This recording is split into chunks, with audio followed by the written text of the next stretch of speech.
Welcome, everybody. It's your boy, the Versace Stoner. We're here with another episode of Horror Nights, and tonight we are delving into something scary, something creepy, something very disturbing. So, buckle up, folks, and get ready. If by chance you are dreaming right now, wake up! Welcome to Horror Nights!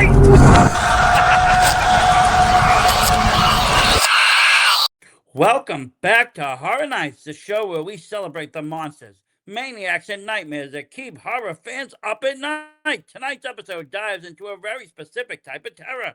Not slashers, not zombies. We're talking about demons. Because while a mass killer can be scary, nothing quite compares to an ancient supernatural entity that's been tormenting humanity for a few thousand years. And horror cinema has been obsessed with them. From possession films to hellspawn monsters, demons have been crawling out of the cinematic abyss for decades. So tonight we're opening up the gates of hell and taking a look at the most iconic demons in horror movie history.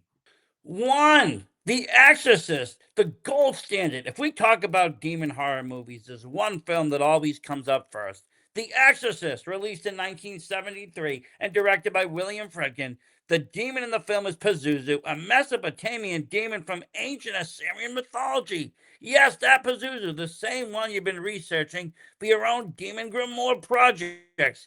In real mythology, Pazuzu was always evil. He was sometimes invoked to protect people from other demons, but in The Exorcist, he's pure nightmare fuel. Possession scenes were so intense that audience reportedly fainted, vomited, and even fled theaters.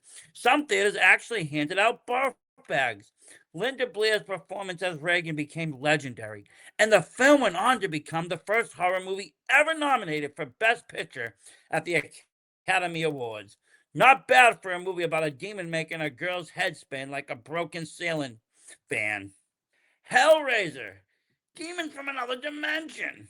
Released in 1987, created by horror author Clive Barker, the demons here are called Cenobites, and they're not exactly a traditional hell creatures. They're described as explorers in the further regions of experience, which is a very fancy way of saying they enjoy pain. A lot. The most famous Cenobite is, of course, Pinhead, played by Doug Bradley. Fun fact, the character's name was never actually Pinhead in the original film. He was simply called Lead Cenobite. And makeup and process to create the character took 6 hours. Imagine sitting in a chair for 6 hours just so someone can hammer tiny nails into your head. That's dedication. Evil Dead. Demons that love to taunt you. You know, the demons from the Evil Dead franchise. These creatures are called Deadites, and they're summoned through the cursed book known as the Necronomicon Extra Mortis. Created by Sam Raimi in 1981, Deadites are less physiological than the Cenobites. They mostly enjoy screaming, tormenting people, and turning cabins in the woods into absolute chaos zones. Bruce Campbell's character, Ash Williams, spends multiple movies chainsawing them apart. But what makes Deadites unique is their personality. They mock you, they laugh, they insult you. They're basically demons with the attitude of a group of drunk hecklers. Next up, we have Insidious. Insidious in 2010, directed by James Wan, introduced audience to a terrifying red-faced demon, often nicknamed the lipstick face demon. Many fans immediately compared him to Darth Maul, which honestly fair, but the real horror concept in Insidious is the further. A shadow dimension where demon entities lurk waiting for humans who astral project too far. It's basically a haunted spirit world filled with creatures that really don't want you there. The film was made on a relatively small budget for about 1.5 million and ended up making over 100 million worldwide. Proof that a creepy demon and a good atmosphere can still terrify audiences without Hollywood blockbuster budgets. If we're going to talk demons, we got to talk Hereditary. Demons of cults and possession. Now we move on to one of modern horror's most disturbing films, Hereditary, 2018, directed by Ari Aster. This movie revolves around the demon Paimon, who comes from medieval demonology texts like the Lesser Keys of Solomon. According to lore, Paimon is a king of hell who commands legions of spirits. In the film, a secret cult spends decades manipulating a family in order to summon them into a human host. The movie blends demonic mythology with psychological horror in a way that left audiences deeply unsettled. And if you've seen the film, you know exactly why that final steed still lives rent-free in the people's nightmares. Finally, we got The Conjuring. Now, these are demons from real case files. I mean, they're based on the case files of paranormal investigators Ed and Lorraine Warren. Films like The Conjuring, Annabelle, and The Nun introduced demons like Valak. Valak's terrifying nun appearance actually wasn't part of the original script.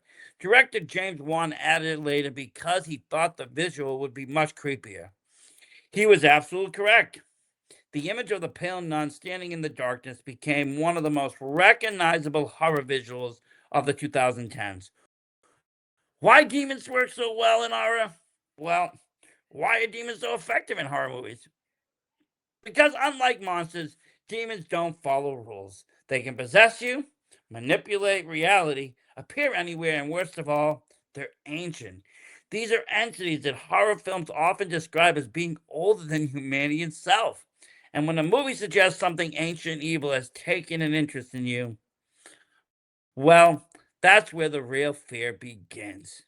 So whether it's Pazuzu spinning heads, Pinhead opening puzzle boxes, Jedi screaming in cabbage, or cults summoning ancient kings of hell, demons have become some of the most unforgettable villains in horror history. And honestly, they're probably not done haunting this genre anytime soon. Because if horror movies have taught us anything, it's that when someone finds a mysterious book, strange artifact, or cursed videotape, you should probably just leave it alone.